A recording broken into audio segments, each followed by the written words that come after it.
Okay, you're on. Hi, I'm Cody Strathe. I own and operate Paddle Designs. I build custom dog sleds and skin kayaks, paddles, that type of thing.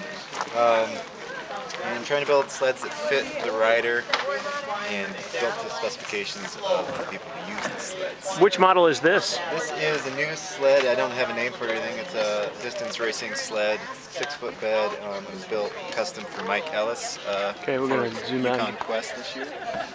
We've got laminated ash stanchions on it, and then at the bottom we've got carbon fiber, biaxial carbon fiber sleeving as that's interesting. reinforcement. Now, why is the reinforcement only over the lower end of each stanchion? The lower portion of these stanchions is where we're getting the most of the stress from the attachment points to the bed and the runners.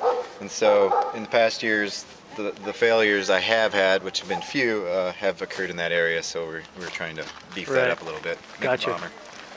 Do you think that that'll change the failure area to a different area, or possibly where the carbon fiber ends? Possibly, although there's a lot of flex here. Sure. And they're pretty stout stanchions. Yeah, I mean, they're not stout, they're laminated. And they're laminated. Yeah. I mean, that's with hockey sticks and baseball bats and things like that. What do you actually use to laminate the thinner pieces of wood together? Is it fiberglass resin or wood glue? Or? No, I actually use a wood glue, a waterproof wood glue. Right. And that seems to work fine. A lot of other sled builders in the state that I've talked to also use that. And just under pressure? Under pressure, it holds up fine. With cold temperatures, it seems to hold up fine. And then you shape the wood afterwards?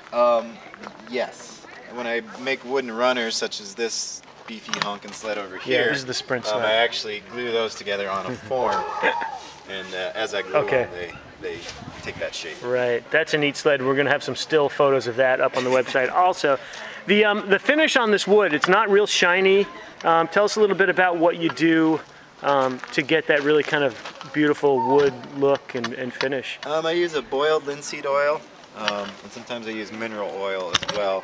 And what that does is, the reason I like that is it protects the wood, but at the same time, if I was to use a urethane or something like that, the urethane seems nice, it seals it up, but what happens is water still gets in there, and then it tends to rot the wood from the inside. That's when you get that black look in your runners. Yes, and so with the oils, we don't have those problems. They're easy if you scratch it, they're easy to reapply. Anyone can reapply the oil and re-oil their sled yearly, and so I like to use oils versus some other type of finish. And you recommend re-oiling it yearly? I do it in the fall and I do it in the spring. That's a pretty simple process though, some oil on a rag and rub it on. Yep, it's pretty simple. I like to heat it up when I use it, and then it soaks in even better. Right. Now about this sled specifically, the stanchions, I mean this style of sled is what most people call an easy rider style. And but the stanchions on this sled are canted really far forward and back. Now, is that a design element to afford the sled more flexibility, more shock absorption? Where does that design come from? Easy rider style. The front stanchion is usually right at the bend, which then allows you, as you're steering, as you move your handlebars, it moves those runners. Right. So you get better steering, better handling.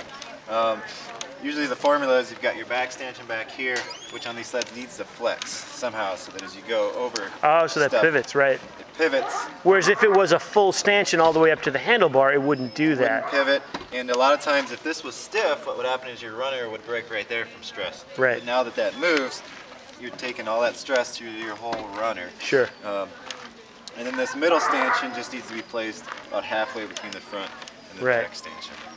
Right. So as you roll over bumps and stuff on the trail, your runners can slide. The sled kind of conforms to the shape of the trail. Yep. Now, what about when you have a load in the sled? Does that change much with the way the sled handles?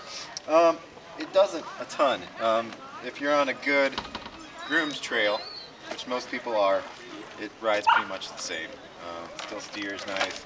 Definitely isn't as flimsy as it is right now because there's weight in there, but otherwise it handles pretty much the same. Right. If you get off trails that are super deep and stuff, they can handle a little bit different because then your runners act more like keels on a boat or something, and they kind of make it funny in the deep snow. Right. So they're not made for just going off into the tundra without a trail. Then you want something more like a toboggan style sled. Right, right. And this is, you'd call this a raised toboggan design? Raised toboggan, raised, yeah. I noticed that the toboggan on that sled for Mike is raised a little further high, a little higher than this one over here, which is the one that's designed for Brent Sass, who's also a Yukon Quest musher.